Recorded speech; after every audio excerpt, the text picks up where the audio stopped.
Hey everyone, welcome to another session of CeerazzleDazzle Physics. In today's session, we're going to be talking about gas pressure.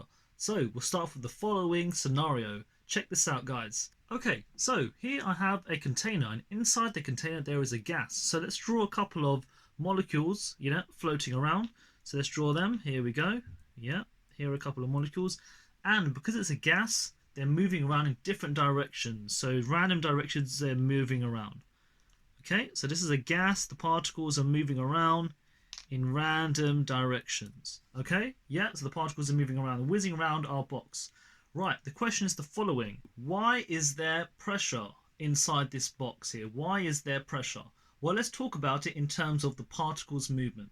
So the first thing we're going to talk about is the collisions. So what collisions are taking place? First thing, we know that the particles are traveling in the box, but they will collide with the walls of the container. So the first thing to note is that particles will collide with the walls of the container. That's the first thing. So we can see that, look, these particles here, look, they're traveling across and they're hitting that wall here. So I've labeled it A. So you can see we're just looking at that wall right now. So we said A because it's an area. So if I did a base times the height, it would tell me the area. So particles collide with the walls of the container. That's the first point here. The second point is each collision exerts a force on the wall. So every time the particle collides, it exerts a force upon the wall. So every time that particle collides, it exerts a force upon that wall. Right, so how does that relate to pressure? Let's remind ourselves. We know that pressure is equal to force divided by area. Yeah, we learned that last lesson. Check one of my videos out. There are forces being exerted per unit area, which is the wall here. So therefore, there is a pressure. So let's put down the final point. There is now a force acting on an area, therefore the gas exerts a pressure. Yeah, the last point, there is now forces acting per unit area, therefore there is a pressure. So this is the reason why gases have pressure. Make sure you're familiar with this, make sure you can explain it in words. That has come up. Let's just highlight a couple of key words I want to put down. Particles collide with the walls of the container. Yes, each collision exerts a force on the wall. Yes, and there is now a force acting on an area, therefore we have pressure. Why? Because pressure is equal to force divided by area. Yeah? Simple stuff, guys. Okay, so now we're going to talk about the relationship between temperature and pressure of a gas.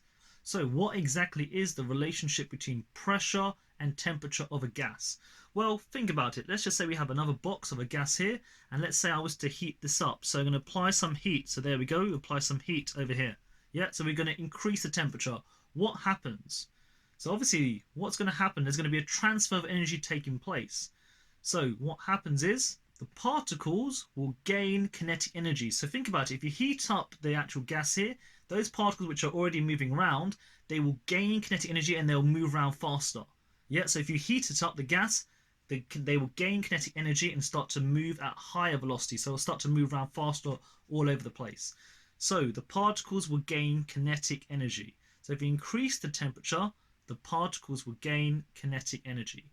Yeah, and then therefore, if they gain kinetic energy, what's going to happen to them? Well, think about it. If they are whizzing around faster, are they going to collide more often or less? Think about it. If they're whizzing around faster, are there more collisions per second or less? Well, there will be the following. There will be more collisions per second with the walls of the container. So if they're moving around faster, obviously, guys, there's going to be more collisions per second.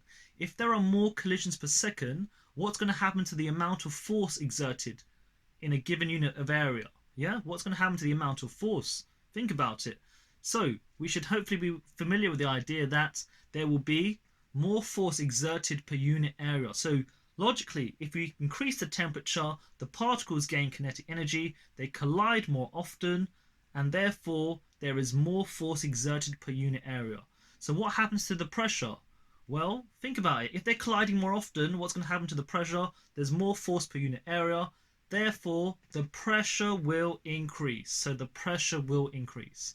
Make sure you can explain it. A lot of kids try and try and waffle their way through the GCSE.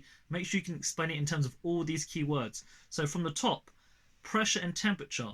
So if I increase the temperature of the box, number one, the particles gain kinetic energy. Number 2, there will be more collisions per second with the walls of the container.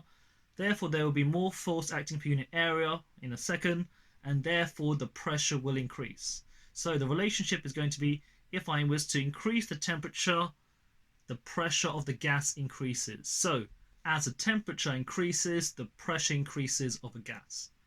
Easy stuff, guys. A nice fun lesson here. Right, okay, so let's have a recap right from the top. So from the top, today's title, it was going to be gas pressure. And then I gave you the question, why is there pressure inside a gas? Well, we know that particles collide with the walls of the container. Each collision exerts a force on the wall. There is now a force acting per unit area. Therefore, the gas exerts a pressure. Yeah, because each time they collide, there's a force divided by a unit area. Therefore, there is a pressure. And we know that pressure is equal to force divided by area. Right, scrolling down, pressure and temperature. So what is the relationship now between pressure and temperature? Well, if I have the gas and I heat it up, I increase the temperature. So if I apply some heat, the particles gain kinetic energy. There will be more collisions per second with the walls of the container. So there's more collisions per second. Therefore, there is more force acting per unit area in a second, and therefore the pressure will increase. So if you increase the temperature, the pressure will increase. Wonderful stuff. Okay, so we're done for today's session. I shall see you next time for more cool physics with CeerazzleDazzle. Make sure you like and subscribe to all my videos. Ciao, ciao. Good luck, guys. Bye-bye.